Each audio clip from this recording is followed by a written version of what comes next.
नमस्कार, let's mic के एक बिल्कुल नए जानकारियों से भरपूर शो में आपका स्वागत है जिसका नाम है कॉर्पोरेट दुनिया।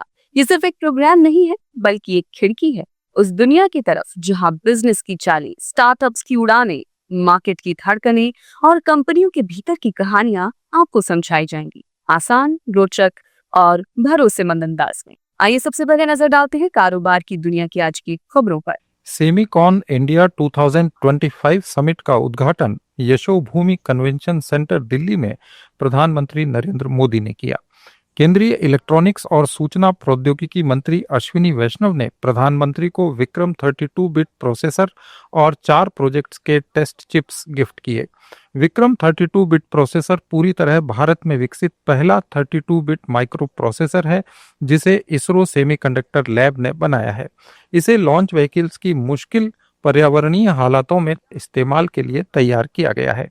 प्रधानमंत्री नरेंद्र मोदी ने सेमिकॉन इंडिया कार्यक्रम में कहा कि हमारी पिछली शताब्दी तेल से प्रभावित थी। दुनिया का भाग्य तेल के कुओं से तय होता था, लेकिन 21वीं सदी की ताकत एक छोटी सी चिप में सिमटी हुई है। ये चिप भले ही छोटी हो, लेकिन इसमें दुनिया की प्रगति को एक बड़ी गति देने की ताकत है। मोदी ने कहा कि मुझे विश्वास है कि जिस गति से भारत सेमीकंडक्टर क्षेत्र में प्रगति कर रहा है, इस $1 ट्रिलियन के बाजार में देश की महत्वपूर्ण हिस्सेदारी होने वाली है। हमारी पिछली शताब्दी को ऑयल ने शेप किया। दुनिया का भाग्य तेल के कुओं से तय होता था। तेल के इन कुओं से कितना पेट्रोलियम निकलेगा, इस आधार पर ग्लोबल इकोनॉमी ऊपर नीचे होती रहती है। लेकिन 21वीं शताब्दी की शक्ति छोटी सी चिप में सिमट करके रह गई है। ये चिप भले छोटी सी है, लेकिन इसमें दुनिया की प्रगति को बड़ी गति देने की ताकत है। और इसलिए ही आज सेमीकंडक्टर्स का ग्लोबल मार्केट $600 बिलियन तक पहुंच रहा है और अगले कुछ साल में ये $1 ट्रिलियन को भी पार कर जाएगा। और मुझे विश्वास है भारत जिस तेजी से सेमीकंडक्टर सेक्टर में आगे बढ़ रहा है, इस $1 ट्रिलियन मार्केट शेयर में एक अहम हिस्सा भारत का रहने वाला है। इस मौके पर सूचना प्रौद्योगिकी मंत्री अश्विनी वैष्णव ने कहा कि पिछले दशक में हमारा इलेक्ट्रॉनिक्स उत्पादन 6 गुना बढ़ा है और इलेक्ट्रॉनिक्स का निर्यात 8 गुना बढ़ गया है। मेक इन इंडिया के तहत हर क्षेत्र में नए संयंत्रों को बढ़ावा मिलने से सेमीकंडक्टर्स की मांग हर क्वार्टर में बढ़ रही है। उन्होंने कहा कि ये भारत आने का सही समय है क्योंकि यहाँ प्रतिभाओं का एक विशाल भंडार है। Friends, you should also come to India because demand is strong. Our electronics production has grown 6 times in the last decade, and electronics exports have grown 8 times. Demand for semiconductors is increasing every quarter as Make in India propels new plants in every sector. So this is the time for you to be in India. Friends, you should also come to India because we have a deep pool of talent. You might remember that in 2022, we promised 85,000 semiconductor engineers over 10 years. And we took that target to a whole new scale. Our Prime Minister always inspires us to think beyond the limits, and that's what we did in this semiconductor mission. Today, we have provided the latest EDA tools to 278 universities. Which country in the world can claim this kind of talent development program, friends? And by now, 60,000 engineering students have already worked on these EDA tools for more than 13 million hours. And the 17 student teams who have designed the chips and taped them out, these chips were today presented to Honorable Prime Minister. Semicon India 3 दिनों तक चलने वाली conference है जिसका आयोजन भारत के semiconductor ecosystem को बढ़ावा देने के लिए किया गया है। इस कॉन्फ्रेंस में 48 देशों के 2500 प्रतिनिधि, 50 ग्लोबल लीडर्स, 150 स्पीकर, 350 से ज्यादा एग्जीबिटर्स और कुल मिलाकर 20,750 से ज्यादा कंटेस्टेंट भाग लेंगे। अमेरिका के राष्ट्रपति ट्रंप ने दावा किया कि भारत ने अब अमेरिका पर टैरिफ कम करने की पेशकश की है, लेकिन काफी देर हो चुकी है। उन्होंने भारत के साथ व्यापार संबंधों को एकतरफा बताते हुए कहा कि भारत अमेरिका को बहुत सारा सामान बेचता है, लेकिन अमेरिका भारत को बहुत कम सामान बेच पाता है।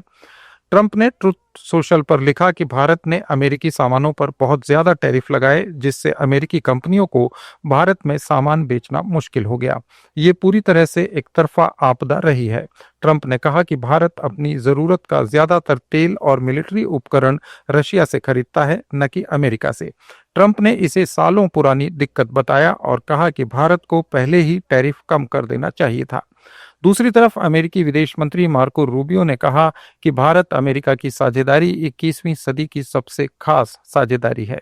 उन्होंने कहा कि इस महीने दोनों देश अपने लोगों, तरक्की और नई संभावनाओं पर ध्यान दे रहे हैं। नई टेक्नोलॉजी, कारोबार, डिफेंस और आपसी रिश्तों से ये दोस्ती और गहरी हो रही है। मार्को रूबियो ने कहा कि ये दोस्ती दोनों देशों के लोगों के प्यार और विश्वास से चलती है। भारत और अमेरिका मिलकर नए मौके तलाश कर रहे हैं, जैसे तकनीक, रक्षा और संस्कृति में एक दूसरे का साथ देना। ट्रंप के बयान से कुछ देर पहले ही उनके ट्रेड सलाहकार पीटर नवारो ने भारतीय ब्राह्मणों पर रूसी तेल खरीदकर मुनाफाखोरी का आरोप लगाया था। उन्होंने कहा कि भारत के ब्राह्मण रशियन ऑयल से मुनाफा कमा रहे हैं, जिसकी कीमत पूरा भारत चुका रहा है। भारत ने तेल खरीदने पर रूस यूक्रेन युद्ध को फंडिंग मिलने के आरोपों का जवाब दिया है। पेट्रोलियम मंत्री हरदीप सिंह पुरी ने कहा कि भारत ने अंतर्राष्ट्रीय नियमों का पालन करते हुए तेल खरीदा, जिससे ग्लोबल मार्केट में तेल की कीमतें स्थिर रहीं। हरदीप सिंह ने एक अखबार के कॉलम में कहा कि भारत ने कोई नियम नहीं तोड़ा है। उन्होंने कहा कि हमने G7 के तय मूल्य सीमा का पालन किया। इन नियमों को रूस की कमाई सीमित रखने और तेल की सप्लाई बनाए रखने के लिए डिजाइन किया गया है। उन्होंने कहा कि भारत ने बाजार को स्टेबल रखा और दुनिया को $200 प्रति बैरल कच्चे तेल की कीमत से बचाया।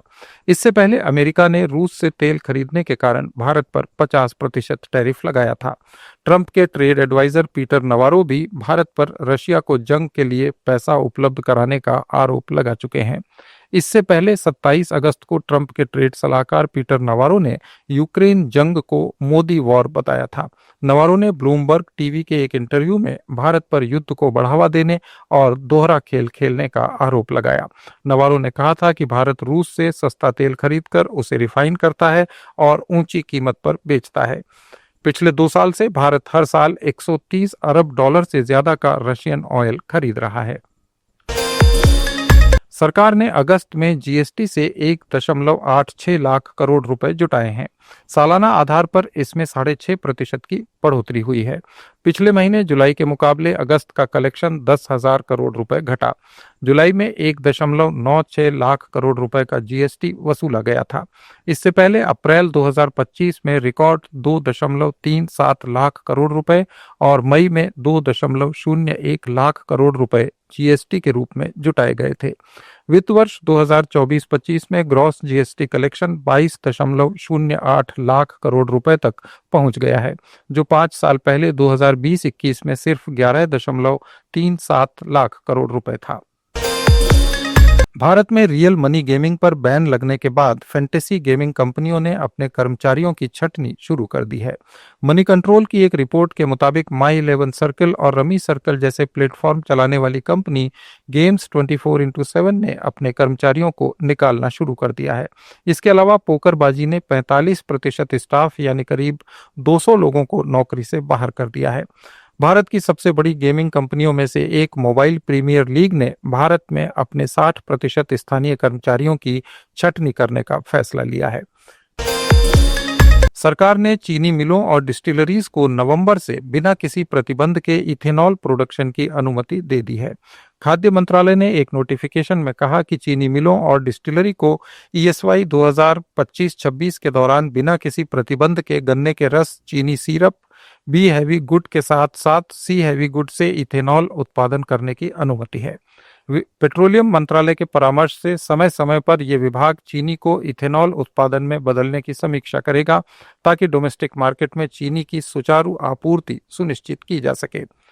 2024-25 के दौरान सरकार ने इथेनॉल प्रोडक्शन के लिए 40 लाख टन चीनी के उपयोग की मंजूरी दी है।